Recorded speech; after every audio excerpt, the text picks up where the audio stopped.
Hey everybody, my name is Travel Instincts, and today I am with Zach Tsiakalis-Brown. This guy is the creator of Vertigo, he is the grasper of the Knuckle Controllers, and now he is working with Valve on some top secret stuff that we're apparently not going to get into today. But this is an interview for him, his sort of intro into VR development. I'm going to poke his brain to see what it's like to be on that side of the game development thing.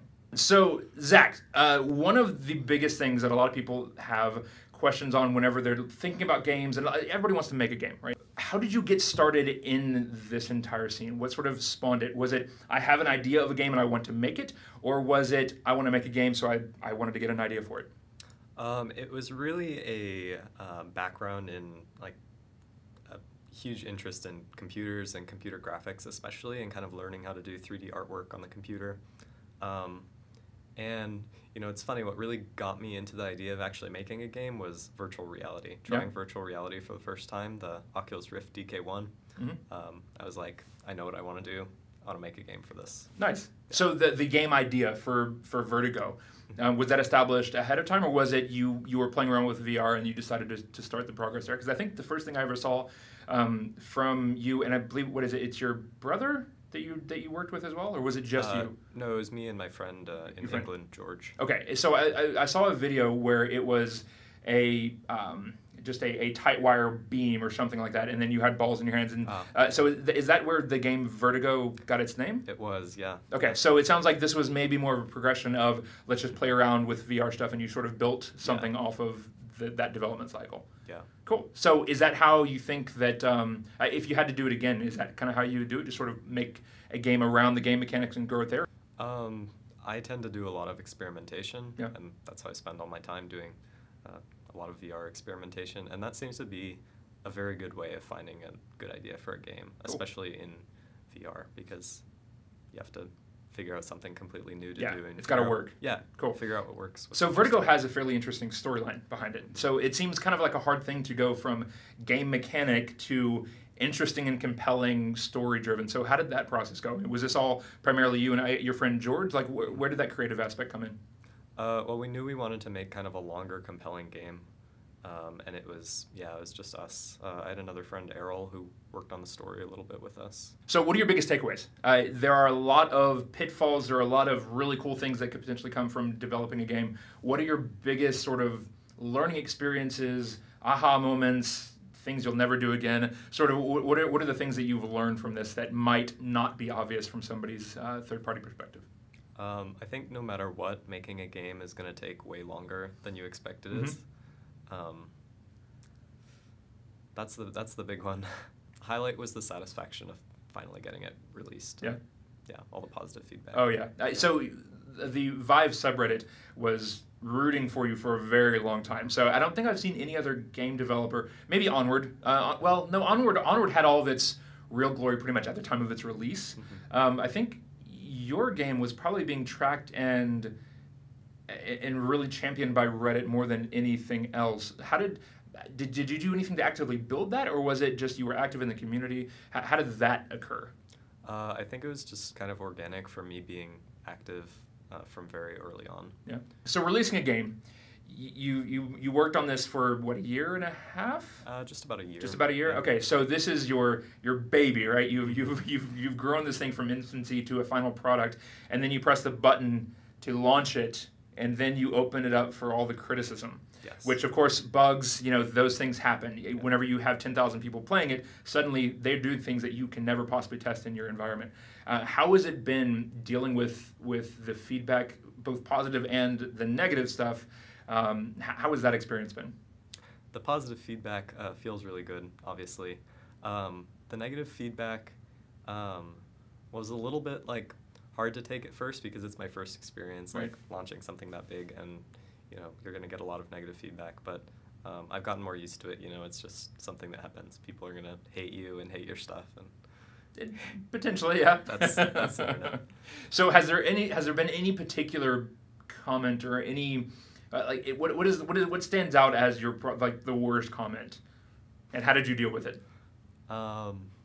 And maybe if it's too personal or if they're just being a jerk, then maybe like the trolls aside, but like feedback on the game, like how do you deal with your very worst piece of content? Maybe you don't have to go into what it was, but just what was your mental cycle going through that and getting over it? Let's see. One person posted like a really, really long, detailed review listing every single bug they encountered and why it was bad. And it's funny because it made me feel really crappy about myself, obviously. But it also made me go and fix all the bugs. Right. Yeah, so, yeah. You know. So making it feel crappy about you personally, was it just because you feel like you should have got those ahead of time? Yeah. Okay. Were they obvious bugs, or were they just like these random things back in the corner? Yeah, I mean, there were quite a few obvious bugs at the launch. It was a pretty buggy game, but since then I like to think that I polished it up a lot more. Awesome. Was it worth it? Yes. Yes. Okay. Yes. So taking aside, or let's compartmentalize this. Take aside any of the extra stuff outside of the game. So let's assume that the thing we're talking about later on, like the contract with Valve, any of the publicity stuff. I'm talking about if you were in a solo chamber, you worked on this game, you released it, and you got the feedback, you got the financial benefit from it. Would that be worth it by itself if it led to nothing else outside of it? Yes. Awesome. It would be worth it without the financial benefit, honestly. Okay. So there are a lot of posts that I've seen about how indie game development for VR is not profitable, or it's not worth it. It's not something that you should really get into, or you can get into without having a bunch of like side contracts and other things. Would you say that is the case, that the VR industry isn't there enough for an indie developer to go like full in as their dedicated source, or is this potentially a venue that they could grow in as it is right now? I think it's definitely a potential place to make a lot of money because people are really, really thirsty for good content, good extensive content, and if you can make that, that's really good, and you should definitely try to make a living off of that. Cool. But then lots of people don't make that good content, and then they don't do well.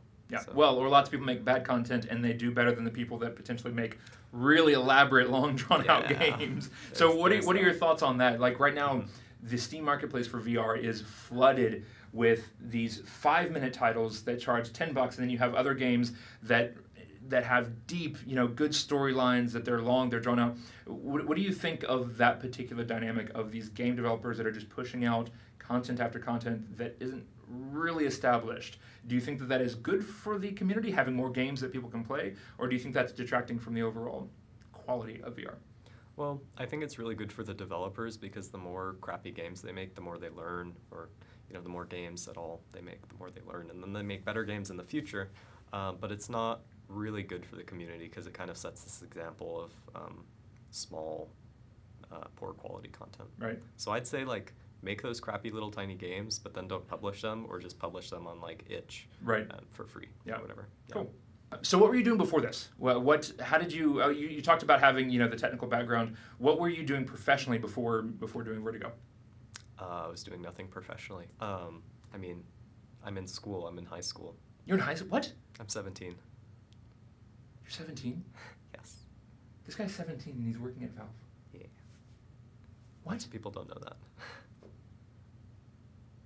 Do I need to get your parents' permission to have you on a YouTube video? Oh man, I had no idea. He's 17 working at Valve. I'm done here, guys. That is amazing, man. I had no idea. So you started this whenever you were 16 then? Yeah. He started making Vertigo at 16. I turned 17 just a couple of days ago. I started making Vertigo when I was 15. Okay, so the guy that's sitting here, he was 15 whenever he started making Vertigo. He's now 16, he just turned 17, and now he's working as a contractor for Valve while still in high school. Everybody else that's watching this video right now, you have not been using your life to your fullest potential. I can tell you that right now. This guy too. That's very cool though, man. Oh, wow. All right, so that's... Man, so how did you go with that? Was it just nonstop after school, weekends, every single day? Yep. Yeah, Ouch. Completely nonstop. Cool. I was supposed to get it done over the summer, but then that did not happen. No, awesome, dude. That is definitely a way of starting off, your trajectory for the rest of your future. That is really cool. Have there been any roadblocks that you found from being so young and getting into this scene? Nope. No. Yeah. benefit of being online, huh? That's the amazing thing. Yeah. Very cool. All right, so as a 17-year-old who just released an awesome game, probably one of the richest, within the top 10 richest games that's on the Vive right now. There are very, very few that are the lengthy, story-driven content. There are some out there, but there are few and far between. So going from that to now having Knuckle Controllers in your hands, how has that process been? Like, did you reach out to Valve? Did they reach out to you? How did you get your hands inside the Knuckle Controllers? So my dad works at Valve, and he's been working there for the past about a year, doing contract work also. Awesome. Yeah. So he's still there? He's still there. So yeah. you and your dad are both contract. Man, that's got to be really cool for him. Yeah. That is really awesome. So are you already showing him up at Valve, or not yet? Close though, huh? No. So speaking of Knuckle Controllers, he actually brought out a set, and I'm about to put my hands on them, hopefully. Can I touch them? Yes. For the very first time. Of course. Oh, man. Oh, this is it, guys. This is the future right here. So just pull that strap. Yeah? Oh, wow. That gets you tight in there, doesn't it? I was expecting it wouldn't grip you so much. That is much better than I thought. I thought that this was going to be feeling loose, but no, that is a fantastic... Yeah, and put your index finger, up on the trigger. That's the position, so it tracks other fingers properly. That is really cool.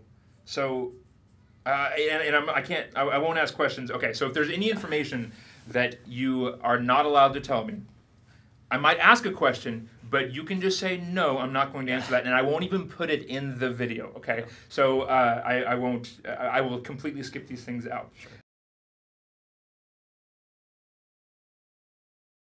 So what do you think the biggest potential is with these controllers over the wands? Like, obviously, like gripping things, but are there any discoveries that you found while working with this in VR that really stand out as this is going to be a game changer?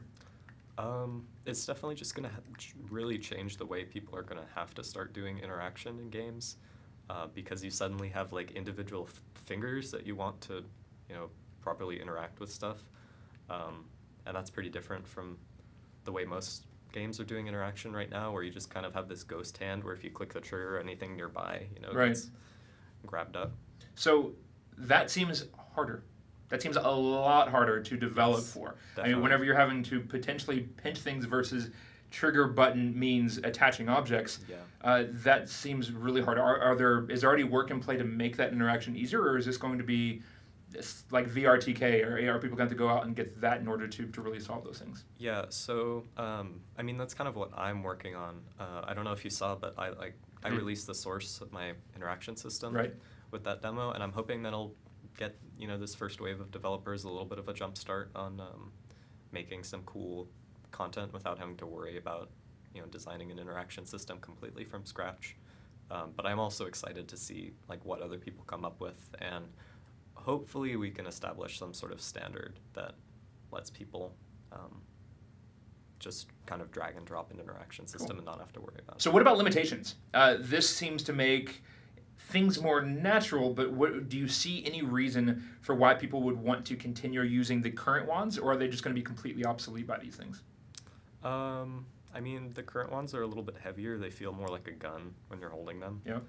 That's the only thing I can think of off the top of my head. It feels like these ones are good for if you're like holding a weapon or a sword or something. It feels way better. But these ones are way better for... Yeah, the angle's different. The angle's, you no longer feel like you're holding something rigid. Yeah. It's the way it curves up at the front. You can definitely feel that. Once you're in VR though, you're not seeing that anymore, and you're saying you still feel that difference, and it doesn't feel quite the same anymore. It feels a tiny bit like less like you're holding the thing, but I haven't done too much work with holding objects. I've been mostly just doing the hand stuff, which feels amazing. I still can't see anything on here that explains how those knuckles are working. Yeah, all the sensors are on the inside. Here, are they? Is it just feeling how much of your hand is pressing up against it right here? Mm-hmm. Oh, that is really cool. So it wouldn't know the difference between this motion. It would still look like this in the game? No. There are sensors all the way around the front, so it can tell how much your finger is like wrapping around.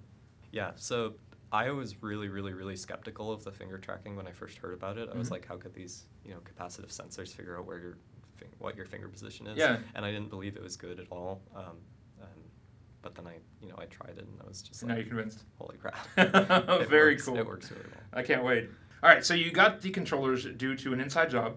Your dad already works as a contractor for Valve.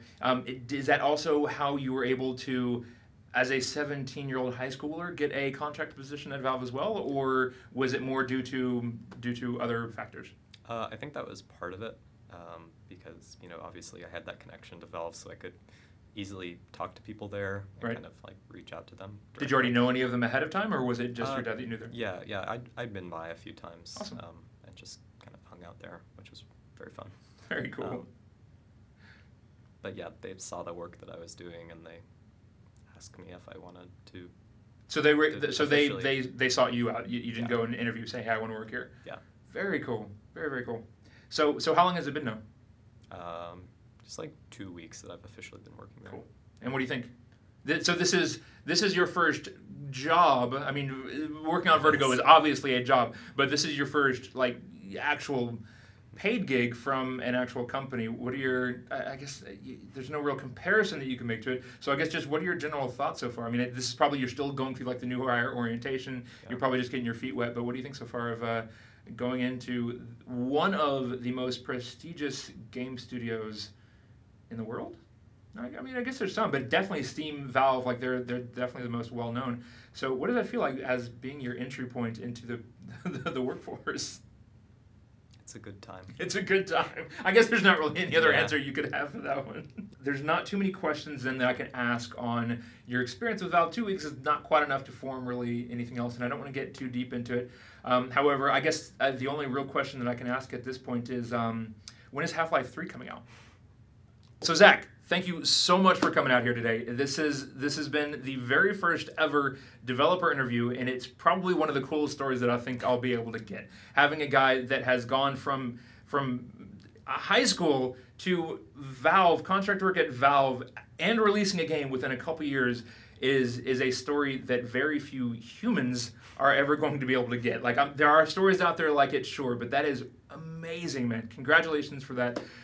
Is there anything that you want to plug to the audience about any future things? I do have one last question for you, but before we get into that, is there anything else that that you want to say about the work that you're doing with the Knuckle Controllers with Valve? Are there any cool things that you can talk about that I haven't asked on so far? All of it top secret? Yeah. Okay, cool. Then the very last question is then, Vertigo 2. You left us with a really clever, interesting, horrible cliffhanger at the end where well, I'm not going to spoil it, but there are cool things that happen. What's next? You're now working at Valve. Is that putting a stop or a reduction in your Vertigo development? Is there anything coming in the pipeline? Yeah, so because of the other things that I am working on, I'm working at Valve, and I'm also doing another top secret thing that I can't talk about. Outside of Valve? Yes, outside of Valve. I can't talk about in this video. Okay, great. Thanks for just teasing us. That's awesome. Yeah. So yeah, my time on Vertigo is going to be reduced a little bit, but hopefully I can get back into that at some point, because I'm definitely going to make a sequel, and it's going to have fewer bugs and be higher budget. Don't say things like that. Fewer bugs. That is not a promise that you can make. Oh, it is. Looking at Vertigo 1, I think I can make that promise. All right, that's that was a lot of bugs. Yeah. All right, and that was probably your first real programming time. That is unbelievable. I don't care how many bugs they had as your very first thing, and you being the sole developer, that is insane. So the people that are ripping this guy for the bugs that are in Vertigo, go. No. Keep ripping me. Well, it's constructive. Message him, but if you give him a hard time, though, I'm coming for you. Rip away. Cool. So I mean, asking somebody when is a horrible, horrible thing. So I'm not going to ask you when, but I'm going to ask sort of what is your expected timeline? Are we talking 6 months? Are we talking a year, 5 years? When do you think that you're going to be able to potentially, no promises, no commitments, get us a sequel? That's a really hard question to answer. Yeah. Yeah. I'd say a year. That's my a year before you're going to be able to start working on it again, or a year before you think you'd be ready? A year is my estimate for when I can. Maybe not finish it, but be well on my way towards finishing it. Do you already have the storyline and everything developed? Are you already some way through that process already? Yeah. Very cool. I am. Awesome. But yeah, I have like part of the first level. Part of the cool. A lot of stuff. So you gave us a lot of teasers for the first one. Are we going to be able to expect some of the same things? Definitely. Awesome. So Zach, thank you again for coming out here. Guys, thanks for watching. Let me know what you think of this format of the interviews. I don't know if I've done this well. I have no idea. This is the first time I've ever tried anything. I'm horribly awkward, as you guys know. So thanks for sticking with this. Let me know if I can make these better, and let me know who else you think that I might be able to convince to talk with me. I don't think I'm going to be able to get too many people in here and actually talk like this, but Skype conversations are hopefully a lot easier. If you're a developer out there and you're in Seattle, hit me up. It'd be kind of cool to have you over too. So Zach, thank you again, man. Thank you. All right.